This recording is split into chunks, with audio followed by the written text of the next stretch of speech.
No, I'm sorry, yeah.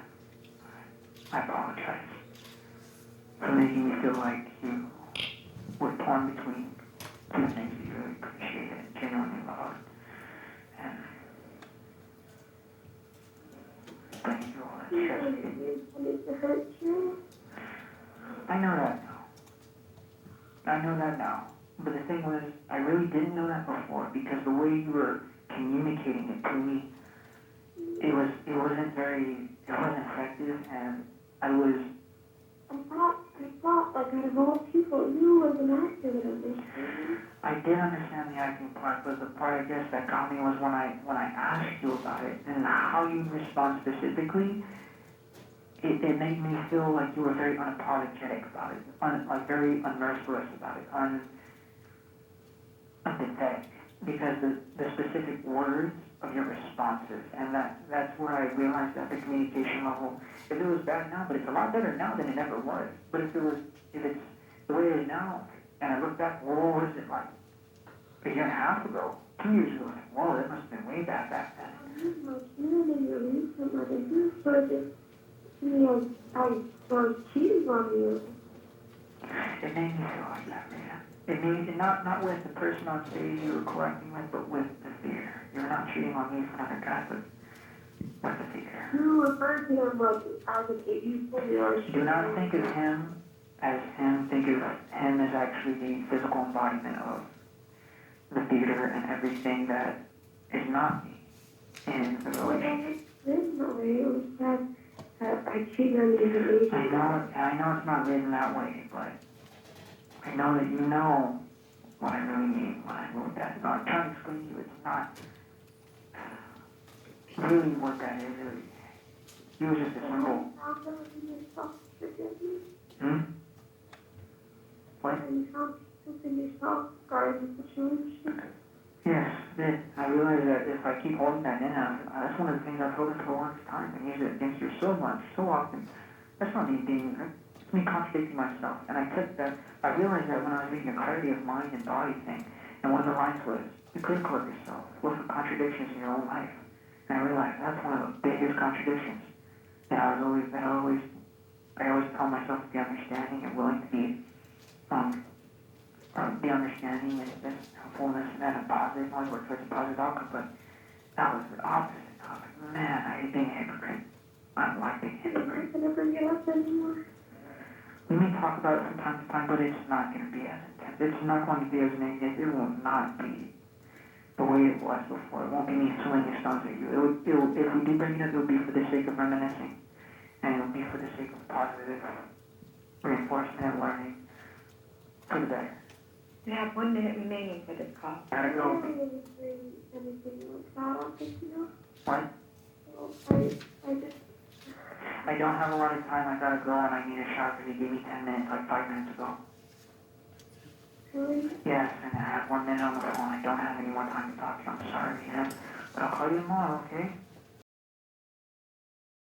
I think the reason why I brought it up so much was because I started tying in that as a communication issue, not just infidelity issue, but a communication issue. When you fail to communicate effectively or a certain way you take a conversation or a very serious talk, I would cite that, I guess. I would pull that. I feel it that way. It hurt me every single time. Well, I did not take the victim perspective like you learned in your seminar class, because that does absolutely nothing. I'm sitting here with my hand out and I'm saying there's a big road in front of us that we could be walking down, and it's a really nice road. It's a nice breeze. Now listen, that, but I didn't say you're doing anything wrong. I'm not angry with you. It's just give me time. So this is actually more of a personal problem. Your personal problem, is it? You're growing, okay. I would take this as you and your growing pains. Is that correct?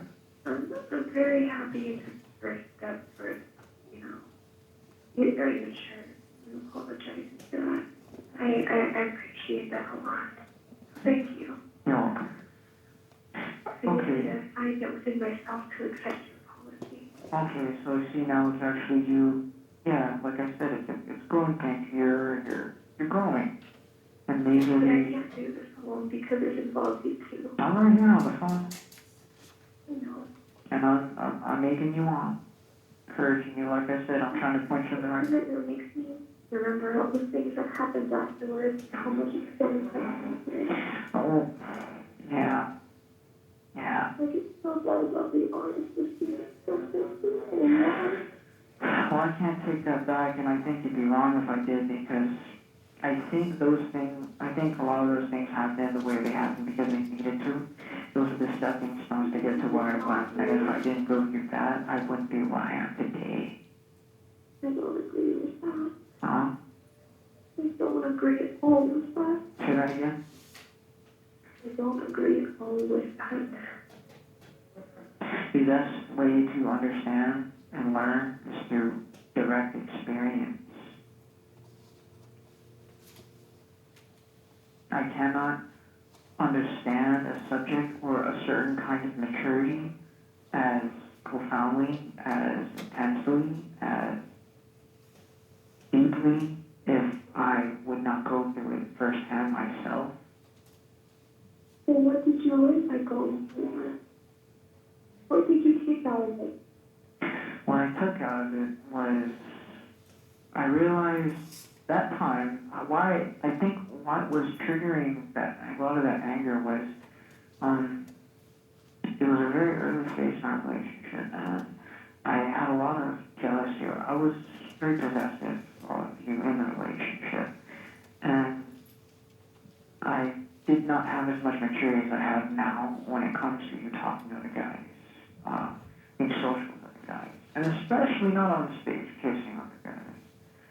Although I do have an understanding of that because of what I was doing at the same time as my acting. I didn't personally go into scenes of a sexual or romantic nature. You did though. And so that already it was my first time trying to understand, experience, and cope with seeing my woman on stage and doing what you were doing with another guy. That was the first time in my life that I ever had to experience that. And so the first time I fumbled, I stumbled, I fell, because I never experienced it before. I didn't know how to react. I didn't know how to take it. After some time, spending more time with you, before that, a little bit more, and also what heated the situation was I knew that Ray was only making it go that far because of the fact that you were in a relationship with me, and your parents at the same time who were forcing you. So I felt like everybody was trying to make you do something that I believe that you had the option not to if you didn't want to do it, but you literally did it. It was like they literally forced you. They literally did, even though I believe that that's a choice, that's an option for you, because that's you. They're telling you to do really personal things with somebody on stage for their gain and benefit. And you relented just because of, that part I always question, like, why would you relent it? Even though they're your parents and they're authority figure, but still it's like, it's like me going to Ray and saying, are you Christian? Yeah, I grab his Bible. Or I come to Phil with his Bible and he says, no. I said, do it, or else you're going to get fired. You're not going to get paid. So he throws away his Bible because what does he else do? He throws away his Bible and keeps his job, or he keeps the Bible with his job. What would you? You needed to do what you had to do, but I felt like you were willing to take the option to not do it, but they were forcing you. I didn't like how they were forcing you. I thought that was such a violation of your right to choose that option and the sanctity of the relationship. And also, deep down on yourself, and I care a lot about committed relationships, and that was the first time I ever had to see my woman do that, or experience my woman ever do that. And the fact that I paid to sit and see watch that. Do you understand the concept of it?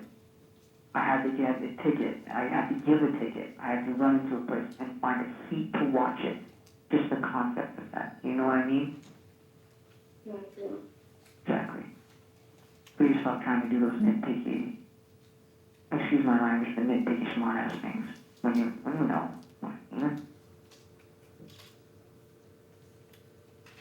You didn't answer the question. I'm answering it right now. I'm not done with my answer. Okay. Are you, I feel like you're just trying to find stuff to shoot me with. No. It does. It sounds like you're trying to don't lie to me. Don't lie to yourself. I know. You're hurting. And you want to retaliate, even though you know you shouldn't, and it's useless because it's all, I think it's because you got your resolution that you finally wanted, but it took so long that you're being a crybaby about it. Even though you got what you want. Because it wasn't in your timing. You're not content with it. Even though it happened exactly the way you wanted it, with as much sincerity and love. And I'm just saying, people, a lot of Christians always complain, but our priest always says, it's never in your time, it's always in God's time. Stop complaining. And then when it happens, Angry. Exactly. I think I'm right. When you said I'm angry, I think that's just you saying it right, Chad. Everything didn't happen the way I wanted it to, but I waited. I didn't like how long I had to wait. So I'm going to be mad at you. I'm going to hold distance because it didn't happen as soon as I wanted it to. And then it happened exactly as I wanted it to. You didn't have the patience. You didn't have the patience to wait as long as you did. Right? So you're hurting because you didn't have that much patience. And coming back to it feels like it's showing all of your emotions when it didn't need to go that long. And it's like opening the wounds that you thought closed. You have 1 minute remaining for this call. I gotta go now. I need a shower. My fresh air is gonna cut short. I don't want the minutes cut off on me. I'm gonna call you tomorrow. Can we please end this conversation because I need that?